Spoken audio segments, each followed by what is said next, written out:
নানান জল্পনা কল্পনার পর অভ্যুত্থান পরবর্তী বাংলাদেশে বহু কাঙ্ক্ষিত নির্বাচন অনুষ্ঠিত হলো।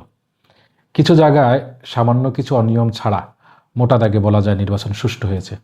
বিশেষ করে আমি আমার নিজের ভোটটা কোনো প্রকার প্রতিবন্ধকতা ছাড়াই দিয়ে আসলাম। আমার মনে হয় আমার মতো করে এরকম ম্যাক্সিমাম মানুষই তাদের ভোটটা এরকম প্রতিবন্ধকতা ছাড়াই দিয়েছে। ভোট পরবর্তী রেজাল্টে বিএনপির নেতৃত্বাধীন জোট প্রায় 2/3 আসনে বিজয় লাভ করে। যদিও বিএনপি নেতৃত্বাধীন জোট এবং জামাত নেতৃত্বাধীন জোটের ভোট ব্যবধান তেমন একটা বেশি না। এটার জন্যই হয়তোবা সারা বাংলাদেশে অনেকের মনে নির্বাচন ইঞ্জিনিয়ারিংয়ের একটা কথা আসতেছে।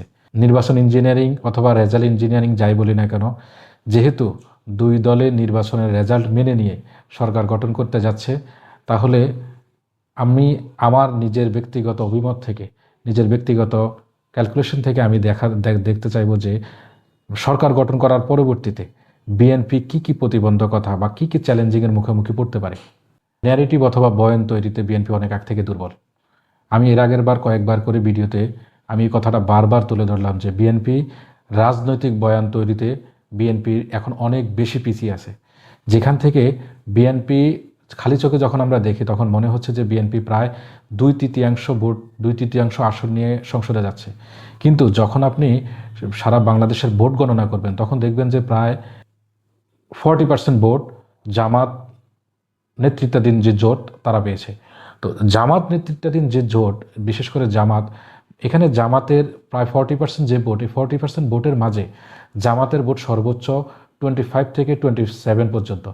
বাকি যে 13 অথবা 15% যে ভোট তারা ক্যারি করছে তা সম্পূর্ণ তাদের ন্যারেটিভ বা বয়ানের মাধ্যমে তারা ক্যারি করছে। এই ন্যারেটিভ অথবা বয়ান তৈরি করার জন্য বিএনপিকে অবশ্যই, যারা বিভিন্নভাবে রাজনৈতিক ন্যারেটিভ তৈরি করে, এই দিকে বিএনপিকে বেশি মনোনিবেশ করতে হবে। প্রতিবন্ধকতা হলো বিএনপির তার তৃণমূল উচ্ছৃঙ্খল কর্মীদেরকে নিয়ন্ত্রণ করতে হবে।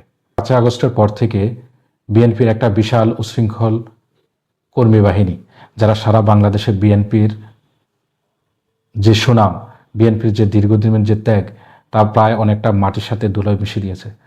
যদিও পরবর্তী লাস্ট মুহূর্তে এসে কিছুটা নিয়ন্ত্রণে আসছে, কিন্তু প্রথম দিকের যে ন্যারেটিভগুলা, যে উচ্ছৃঙ্খলতা ছিল, এটা বিএনপির ভোটের মাঠে ব্যাপকভাবে প্রভাব বিস্তার করেছে। এই জন্য বিএনপিকে তার মাঠ পর্যায়ে যে তৃণমূলের যে কর্মী আছে, উচ্ছৃঙ্খল কর্মী যারা আছে, তাদেরকে নিয়ন্ত্রণ করাটা বিএনপির জন্য একটা চ্যালেঞ্জিং হবে। তৃতীয় এবং সবচেয়ে গুরুত্বপূর্ণ যে চ্যালেঞ্জের মুখোমুখি বিএনপি হবে তা হচ্ছে বাংলাদেশের অর্থনীতি। বাংলাদেশের অর্থনীতিটা বর্তমানে যে পর্যায়ে আছে, সেখান থেকে সঠিক রাস্তায় তুলে আনার জন্য বিএনপিকে এখানে দক্ষ, যারা বাংলাদেশের এই অর্থনীতির লাগাম ধরতে পারবে।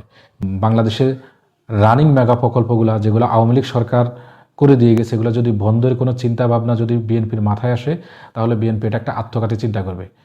এটার জন্য বিএনপি এটা করতে পারে যে তত্ত্বাবধায়ক সরকার থাকা অবস্থায় এই মেগা প্রকল্পগুলো যে গতি এনে দিয়েছে, ওটা যদি বিএনপি যদি সচল রাখতে পারে বা আরও বেশি গতিশীল করতে পারে, তাহলে এই ক্ষেত্রে থেকে বিএনপি অর্থনীতির ক্ষেত্রে একটা ব্যাপক উন্নতি লাভ করতে পারবে। দেশে আওয়ামী লীগ যেটা করেছিল যে একটা নির্দিষ্টভাবে শহরকেন্দ্রিক, রাজধানী কেন্দ্রিক কিছু মেগা প্রকল্প ধরে সারা বাংলাদেশের বিভিন্ন জেলা শহরগুলোকে অবহেলিত করেছে, যেটার জন্য সুষম উন্নয়ন হয়নি। বিএনপিকে এই ধারণা থেকে বের হয়ে অর্থনৈতিকভাবে সারা বাংলাদেশকে কীভাবে সুষম উন্নয়ন করা যায় ওই দিকে চিন্তাভাবনা করতে হবে। চতুর্থত, বিএনপিকে দুর্নীতি নিয়ে কাজ করতে হবে।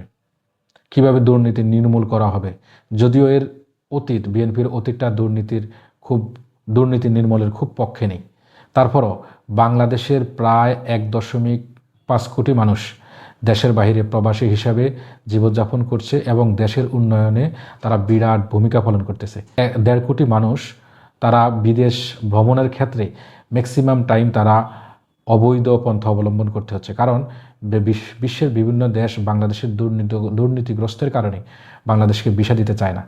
এই দুর্নীতিটাকে কমিয়ে বিদেশিকে কিভাবে বাংলাদেশের প্রতি আকৃষ্ট করা যাবে এবং বাংলাদেশের দুর্নীতি লাগাম কতটা টেনে ধরে বাংলাদেশকে উন্নয়নের আরও সামনে নিয়ে যেতে হবে, নিয়ে যাওয়া যায়, এই নিয়ে বিএনপি কাজ করবে। এটা বিএনপি। এবং লাস্ট যে চ্যালেঞ্জের কথা আমি বলবো, এটা হচ্ছে বিএনপির ছাত্রদলকে যাতে ছাত্রলীগ হয়ে না ওঠে, এই চ্যালেঞ্জটা নিতে হবে। কারণ বাংলাদেশের ছাত্রদল এবং ছাত্রলীগের রাজনীতি প্রায় কাছাকাছি। বিএনপিকে মাথায় রাখতে হবে 5ই আগস্টের যে গণ অভ্যুত্থান, এটার মূল নেতৃত্ব দিয়েছিল ছাত্ররা। দীর্ঘদিন ছাত্রলীগ বিভিন্ন ক্যাম্পাসে ছাত্রদের উপরে যেভাবে অন্যায়, অত্যাচার, গণরম, বিভিন্ন কালচার চালু করছে, যেটাতে ছাত্ররা অতিষ্ঠ হয়ে ছাত্রলীগ থেকে মুখ ফিরিয়ে নিয়েছে। বিএনপি যেহেতু ক্ষমতায় আসবে, ক্ষমতায় আসার পরে বিএনপি যাতে আবার এই প্রচলনটা চালু না করে, বিএনপির লাস্ট এবং সর্বশেষ চ্যালেঞ্জ হবে ছাত্রদলকে ছাত্রলীগ হয়ে না ওঠার জন্য। বিএনপি সরকার গঠন করেছে আজকে, এটার জন্য বিএনপির প্রতি অনেক অনেক শুভকামনা থাকবে এবং আশা করি যে চ্যালেঞ্জগুলো, আমার কথা এছাড়া অনেকগুলো চ্যালেঞ্জ থাকতে পারে, আমার দৃষ্টিতে যে চ্যালেঞ্জগুলোর কথা আমি বললাম, এই চ্যালেঞ্জগুলো রিকভার করে বিএনপি একটা সুষ্ঠু এবং সুন্দর দেশ বাংলাদেশের জন্য, বাংলাদেশের জনগণের জন্য উপহার দেবে, এই প্রত্যাশাই থাকবে।